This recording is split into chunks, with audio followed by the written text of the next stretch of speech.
मधुबन के बाबा, मधुबन के बाबा मुरली वाले, आपका क्या कहना, आपका क्या कहना। ओम शांति। आज 9 फरवरी 2023 के साकार मधुर महावाक्य हैं। आज मीठे मीठे बाप दादा बोले, मीठे बच्चे, इस पुरानी दुनिया में और कोई भी आश ना रख। भविष्य ऊंच पद पाने के लिए सिर्फ नष्ट मोह बनो, बाप को याद करो और पवित्र रहो। बाबा ने कहा, मीठे बच्चे, इस पुरानी दुनिया में और कोई भी आश ना रख। भविष्य ऊंच पद पाने के लिए सिर्फ नष्ट मोह बनो, बाप को याद करो और पवित्र रहो। बाबा ने आज प्रश्न पूछा कि बाप कौन सा सीधा रास्ता बताते हैं, किस बात से बाप का ताल्लुक नहीं है। तो बाबा कहते हैं कि बाप बच्चों को शांति धाम, सुख धाम चलने का सीधा रास्ता बताते। बच्चे, सिर्फ बाप को याद करो और पवित्र रहो। बाकी तुम्हारे सामने कोई विपदा आती, दुख व बीमारी आती, दिवाला मारते, ये सब तुम्हारे अपने ही कर्मों का हिसाब है। इनसे बाप का कोई ताल्लुक नहीं। बाप युक्तियां बताते हैं। कर्म बंधन से छूटना हर एक बच्चे का काम है। बाबा ने एक और प्रश्न पूछा कि कोई बच्चे किस एक कारण से सर्विस लायक नहीं बनते। तो उत्तर में बाबा कहते, फैमिलियरिटी का हल्का नशा है। फैमिलियरिटी माना अंतरंगता या अव्यवहारिक संबंध। तो बाबा कहते, फैमिलियरिटी का हल्का नशा है, माया का अंदर कीड़ा लगा है, इस कारण सर्विस लायक नहीं बन सकते। मुरली का गीत है, लौट गया गम का जमाना। ओम शांति। खुशी और गम। अभी तो है रावण राज्य। मनुष्य तो जानते नहीं कि रावण राज्य किसको कहा जाता। बाप आकर बच्चों को समझाते हैं कि गम कब होता है और खुशी कब होती है। इस रावण राज्य में गम भी है तो खुशी भी है। अभी अभी खुशी, अभी अभी गम। बच्चा जन्मा तो खुशी, मर गया तो गम। सन्यासी भी कहते हैं कि यहाँ का सुख काग विष्टा के समान है, तो जरूर कहेंगे ये गम की दुनिया है। परंतु उनको ये पता नहीं कि सदा सुख जहाँ गम का नाम निशान भी ना हो, वह होता ही है सत्युग में। यह तुम बच्चे अभी जानते हो कि बरोबर अभी रात है।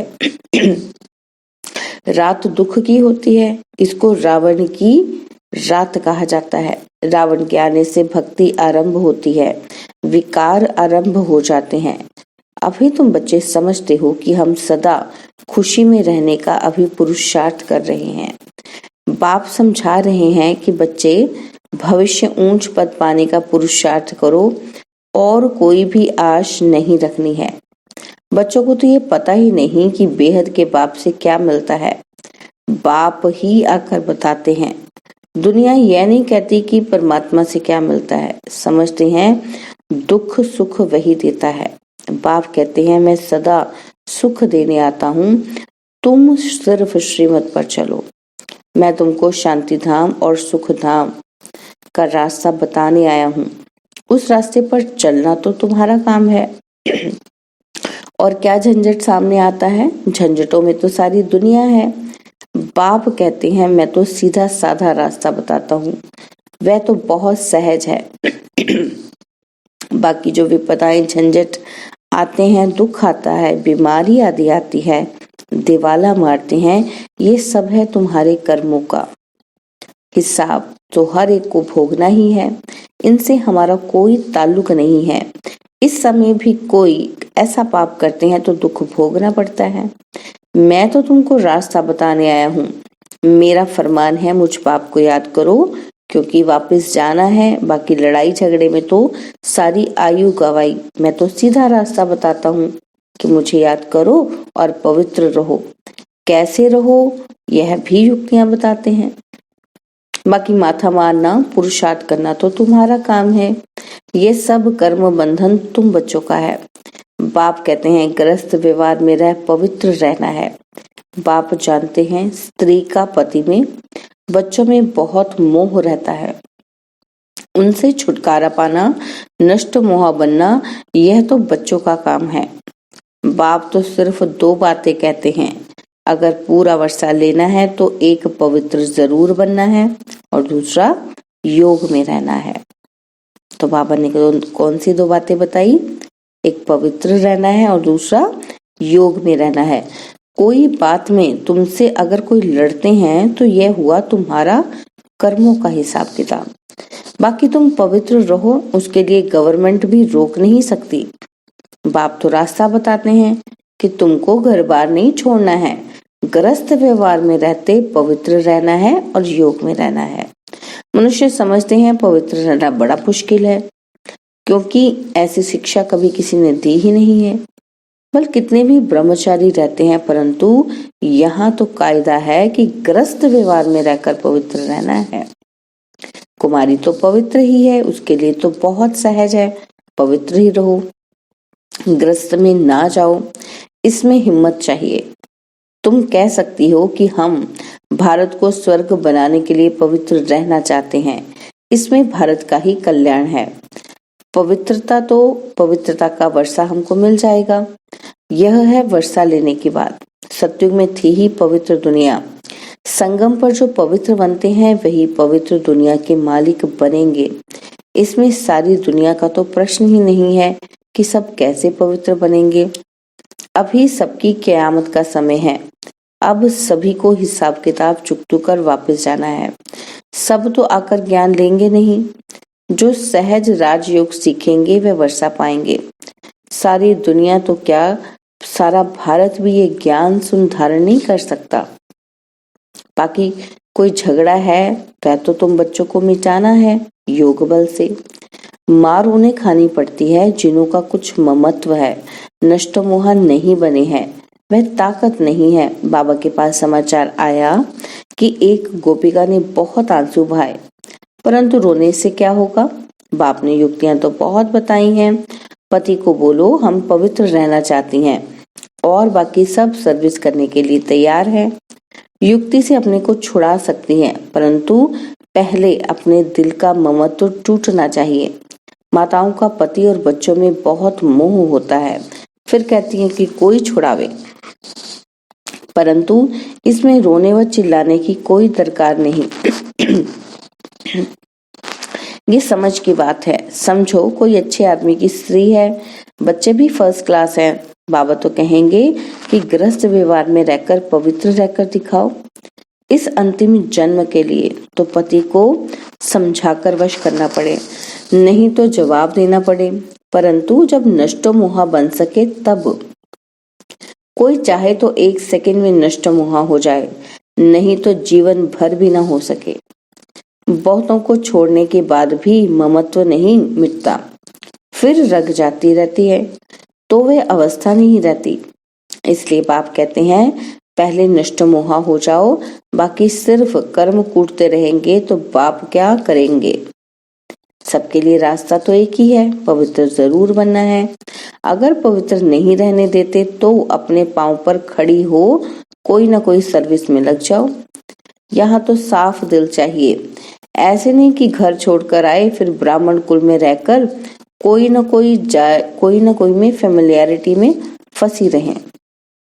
तो ऐसे भी बहुत है जिनको फेमिलियरिटी का हल्का नशा रहता है, उनकी अवस्था नहीं चढ़ती, सर्विस लायक नहीं बनते, क्योंकि अंदर कीड़ा लगा हुआ है, माया छोड़ती नहीं है। लिखते हैं बाबा माया से बहुत तूफान लगते हैं तो जरूर हल्का नशा आता होगा। यहाँ कमल फूल समान रहना है, मुरझाने की बात नहीं। सबको अपना अपना कर्म बंधन है तो दवाई भी अपनी अपनी है। कोई कमाई के लिए पूछते हैं तो बाबा उनका पोता मेल देखकर राय देते हैं। कई हैं कि जिनका धंधा ऐसा है कि पाप करने बगैर शरीर निर्वाह चल नहीं सकता। आजकल समय ही ऐसा हो गया है। कोई के पास बहुत पैसे हैं तो पाप करने की दरकार नहीं।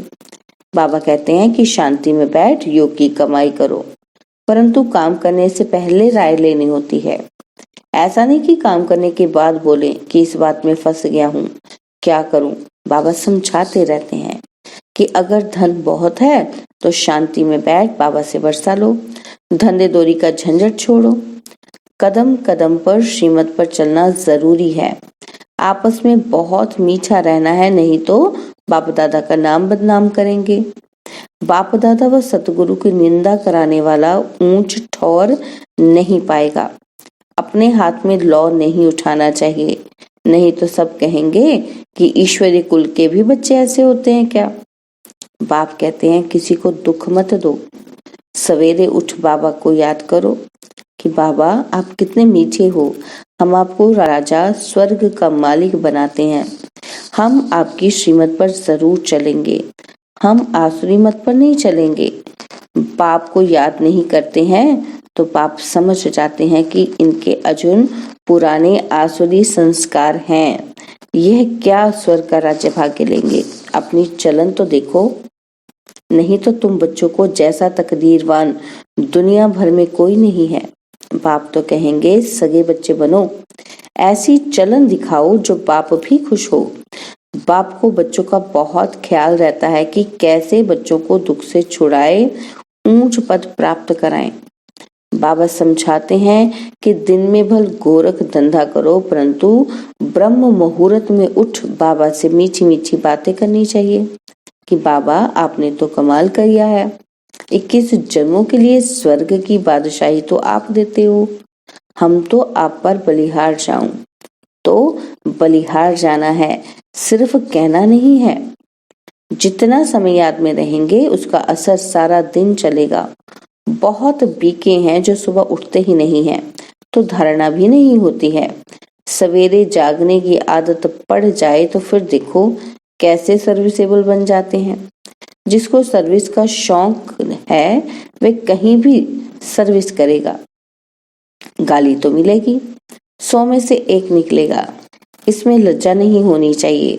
सर्विस तो जहां तहां है, सिर्फ करने वाला हो। बाबा युक्तियां तो बताते रहते हैं, नशा होना चाहिए और सभी नशों में है नुकसान। बिगर नशे नर को नारायण बनाने के। यह नशा बाप चढ़ाते हैं, बाकी कोई के पास ज्ञान का नशा है ही नहीं। पतित दुनिया और पावन दुनिया का भी किसी को पता नहीं है। पतित दुनिया में जरूर पतित होंगे, तब तो पावन देवताओं को पूजते हैं। सत्युग त्रेता में तो पावन महाराजा महारानी होकर गए हैं। रावण की राजधानी शुरू होती है द्वापर से। बच्चे जानते हैं, क्या जानते हैं कि शिव बाबा हमको अच्छे कर्म सिखलाते हैं और फिर पद का भी साक्षात्कार कराते हैं। यह है प्रत्यक्ष फल का साक्षात्कार।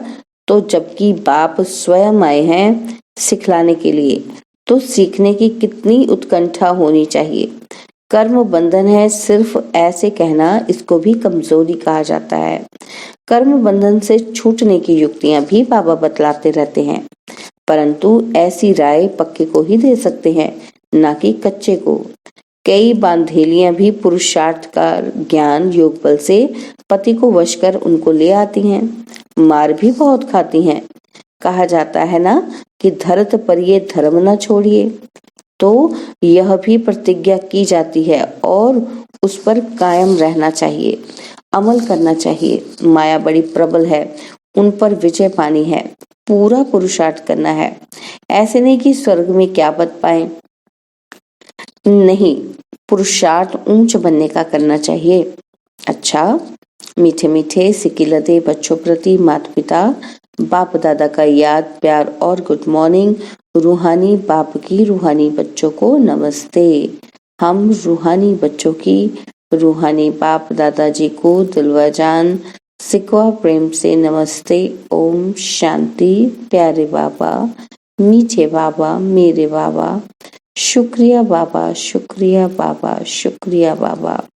धारणा के लिए मुख्य सार है। पहला पॉइंट, अपने हाथ में लौ नहीं उठाना है, आपस में बहुत बहुत मीठा रहना है, किसी को भी दुख नहीं देना है। ब्रह्म मुहूर्त में उठ बाप से मीठी मीठी बातें करनी है। सेकंड पॉइंट है, सेकंड में नष्ट मोहा बनना है, पवित्र रहने की युक्ति निकालनी है, हिम्मत रखनी है, ज्ञान योग बल से हिसाब किताब चुकतू करने हैं। बाबा ने आज वरदान दिया कि सेवा के क्षेत्र में स्व सेवा और सर्व की सेवा का बैलेंस रखने वाले मायाजीत भव। सर्व की सेवा के साथ साथ पहले स्व सेवा आवश्यक है। यह बैलेंस सदा स्व में और सेवा में उन्नति को प्राप्त कराता है। इसलिए सेवा के क्षेत्र में भाग दौड़ करते दोनों बातों का बैलेंस रखो तो मायाजीत बन जाएंगे। बैलेंस रखने से कमाल होती है, नहीं तो सेवा में बाह्य मुक्ता के कारण कमाल के बजाय अपने व दूसरों के भाव स्वभाव की धमाल में आ जाते हो। सेवा की भागदौड़ में माया बुद्धि की भागदौड़ करा देती है। स्लोगन है, अपनी विशेषताओं के बीज को सर्व शक्तियों के जल से सींचकर उन्हें फलदायक बनाओ। अपनी विशेषताओं के बीज को सर्व शक्तियों के जल से सींचकर उन्हें फलदायक बनाओ। ओम शांति। तो आज के अव्यक्त इशारे क्या थे कि प्रतिज्ञा द्वारा पुरानी बातों को, पुराने संस्कारों को ऐसा परिवर्तन में लाओ जैसे जन्म परिवर्तन होने के बाद पुराने जन्म की बातें भूल जाती हैं, ऐसा पुराने संस्कारों को भस्म कर दो। उन अस्थियों को भी संपूर्ण स्थिति के सागर में समा दो। ओम शांति। और अब यह एक बहुत अच्छी वीडियो भी जरूर देखें।